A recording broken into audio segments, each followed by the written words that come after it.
കേട്ടിട്ട് ചിരിച്ചുകൊണ്ടിരുന്ന ആയിഷ, റസൂലുള്ള പറഞ്ഞു, ആയിഷ, ഞാനെങ്ങാനും മരിച്ചു പോയാ നീ എന്തു ചെയ്യും? റസൂലുള്ളയുടെ വാപത്തി പിടിക്കുകയാണ്.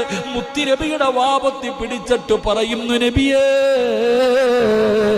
തമാശയ്ക്ക് പോലും അങ്ങനെ പറയല്ലേ നബിയേ, തമാശയ്ക്ക് പോലും അങ്ങനെ പറയല്ലേ നബിയോ, അത് താങ്ങാൻ കഴിയാത്തതാണ്.